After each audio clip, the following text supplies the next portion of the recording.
The movie starts with several news channels reporting about a deadly virus named the Saharan flu. The flu, which has a 100% fatality rate, has decimated the Earth, and it is believed that almost 3 billion people have passed away. Now, with the human population dwindling at a rapid rate, the United States government has devised a plan to save the race. They have decided to build 500,000 bunkers, and a lottery will be conducted to select the people who will be staying in them. Each bunker will have only one inhabitant, and they will have to live there until the flu subsides. Once everything is back to normal, the people will be gathered again for a repopulation program. We are then shown the interior of the fallout bunker, which has enough supplies stored in it to last an astonishing 70 years. The bathroom has access to a 24-hour water supply, which is recycled and used again. For electricity, the inhabitants of the bunker are made to do regular exercise. When it comes to food, they are simply fed with a protein shake called Suppleval, which emerges from a tap. The bunker also has accurate weather representations. When it's morning, a sunny environment will be shown, and when it's night, the room becomes completely dark. This helps the inhabitants control their sleep patterns. Cut to several years later, we are shown a group of 7 people chatting through a video conference. Although all of them are living in their separate bunkers, they do everything with the consent of one another. The 7 people are named after their respective cities, and Boston, a strict but soft-hearted guy, is their leader. In one of these conferences, an aggressive man from the group named Orlando berates all of his friends. He also mentions that the outside world will never revert back to normal, hence they're trapped here their entire life. Boston and the others try to calm him down, but Orlando does not listen. Instead, he reveals his gruesome past, where he killed 15 people and got a life sentence. One of the group members, Atlanta, who is an extremely religious woman, gets angry and confronts Orlando about the murders. The deranged killer simply replies that it gave him pleasure. Hearing this, the group gets disgusted, as they wish to get rid of Orlando once and for all. Luckily, there is an IT expert in the group who goes by the name Denver. He mentions that he has learned how to hack basic things and can possibly turn off Orlando's transmission. However, there is a catch. If he turns off the transmission once, it will be impossible to get it back again. This means that if Orlando's video calling ability is turned off, he may have to live the rest of his life alone, without anyone to talk to. And you can be sure that's going to make him want to kill more people later. The decision is a very tough one, so the group decides to take it to a vote. 3 people, Boston, Atlanta, and a man named Chicago, vote for Orlando's transmission to be cut off. However, a woman named Phoenix and another man, Houston, claim that the punishment is simply too severe, and hence vote against it. This leaves the decision up to the hacker, Denver's vote. But before he can speak, Orlando himself orders the group to cut off the transmission, claiming that he is sick of seeing their boring faces. Obliging to his request, Denver hacks the system and makes Orlando disappear forever.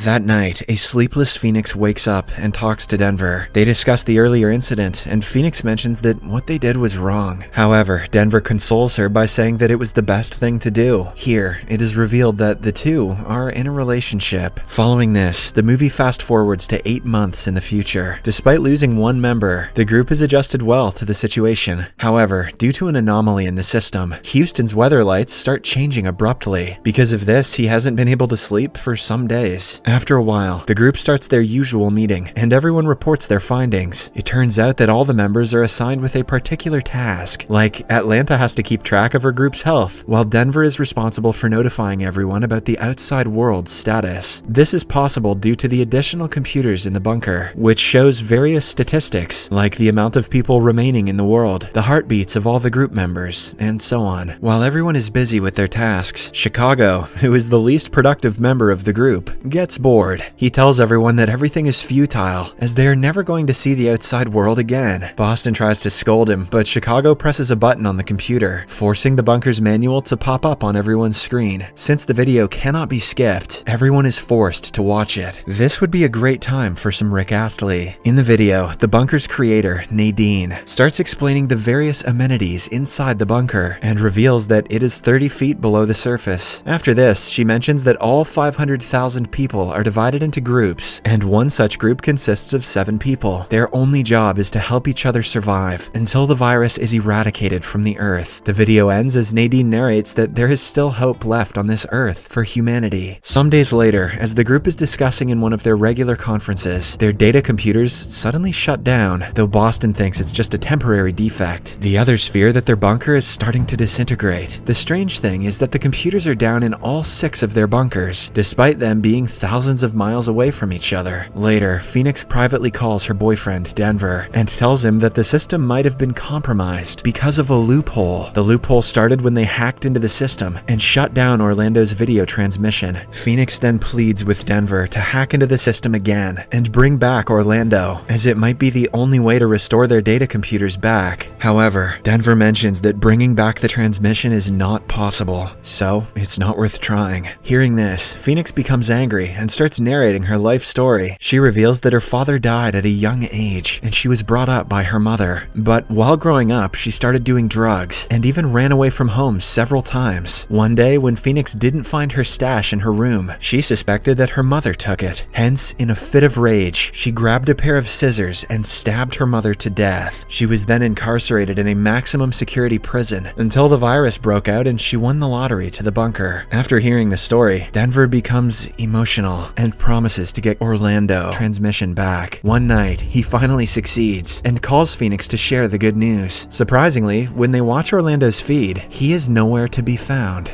In the next scene, the couple shows the feed to the rest of the group, and as expected, Boston is not happy that they took the decision without informing anyone. He is especially angry at Denver for hacking the system once again. However, the couple simply reply that they don't care about voting anymore. At night, Phoenix once again calls Denver and asks him if he can retrieve some of Orlando's personal videos that he had recorded. She mentions that the videos might reveal a clue as to where he went. Denver obliges and immediately gets to work. He puts those supreme hacking skills to the test and eventually manages to download several of Orlando's personal videos. Then, the couple starts watching the videos one by one. Most of them are just Orlando working out without his shirt on. Phew, goddamn. But in the last clip, the video is suddenly cut and only Orlando's screams can be heard. When the video comes back on, he has already vanished. It appears as if someone or something took him away, and not even all that working out could save him. The next morning, the entire group discusses the strange video, and everyone's opinions are divided. Boston believes that they are safe in the bunker, and that they are simply overthinking, but Phoenix asserts that they have to find a way to escape before it's too late. On the other hand, Houston has started to go crazy because of his damaged weather lights. He has not slept in over a week, and as a result, he too supports Phoenix's plan of escaping. However, Boston orders everyone to stand down until they have conclusive proof. Unfortunately, things take a turn for the worse that night, as a now deranged Houston starts banging his head on the wall. Everyone pleads with him to stop, but at this point, he has lost his sanity. Just then, Houston's video transmission gets interrupted, and audio of someone barging inside his bunker is heard. When the video is back on, Houston is already gone, just like Orlando. This shocks the group, and now, they finally believe that something is up. The following morning, Phoenix takes charge of the group and instructs everyone to find something in their bunker from which they can escape. Apart from the lazy Chicago, everyone agrees, and they start inspecting their places. The religious woman, Atlanta, is the first one to find a lead. She breaks open a pipe through which the Suplavol protein is regulated in her bunker. As the entire group watches closely, Atlanta peeks through the pipe and notices that there is a vacuum space on the other side. This confuses everyone, as the bunker is supposed to be 30 feet buried beneath the surface. But before they can ask anything, Atlanta's transmission is cut and someone forcefully takes her away. Witnessing this, the remaining group is devastated as they realize that anyone can be apprehended at any time. In particular, Chicago has lost hope for life. He slowly proceeds near the main door and commits the unthinkable, leaving everyone devastated. Now, only 3 people are remaining in the group. Although Boston and Phoenix have accepted their fates, Denver is not ready to give up so easily. He starts hacking into the system with all his expertise and finally achieves a breakthrough. He summons his distraught friends via a conference call and reveals that he has managed to hack into other survivors' bunkers. Phoenix and Boston don't believe him, but when Denver shows them the live transmission of some other survivors, they are taken aback. Denver then reveals a strange thing. Although he hacked into the entire system, he was only able to find 1,000 bunkers instead of the mentioned 500,000.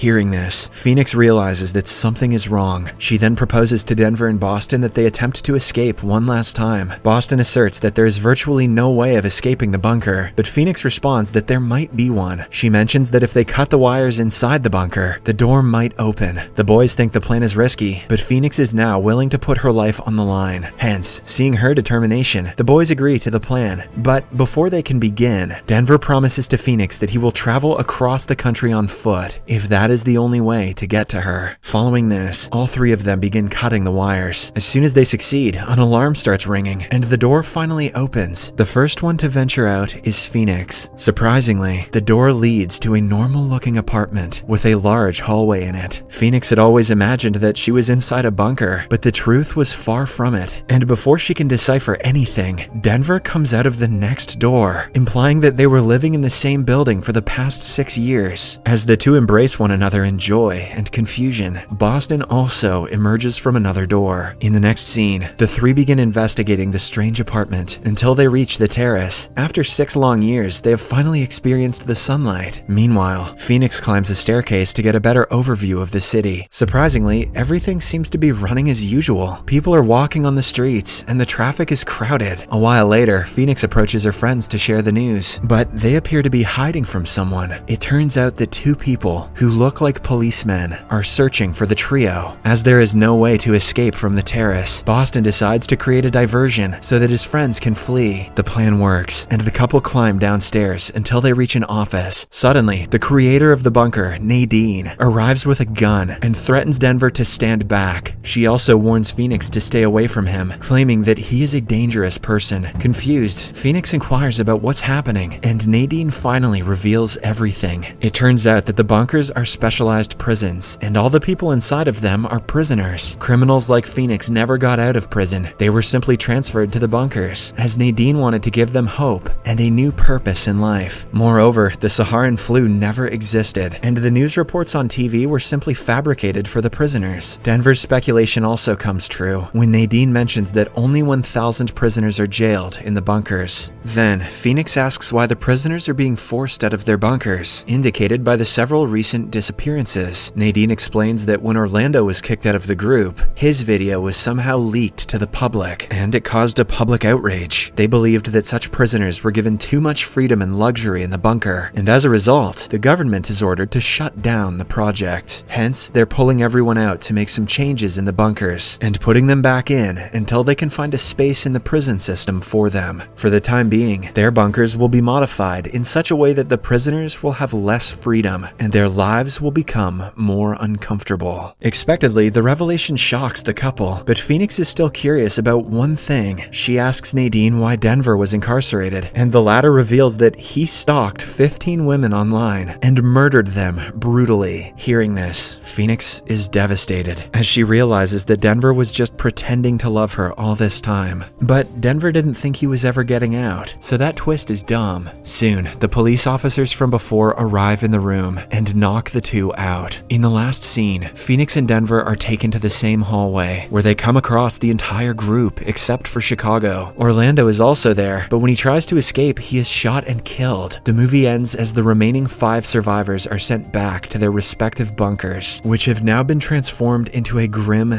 terrorizing room. Subscribe for more videos like this, turn on notifications, and leave a like to help the channel out. Thank you for watching.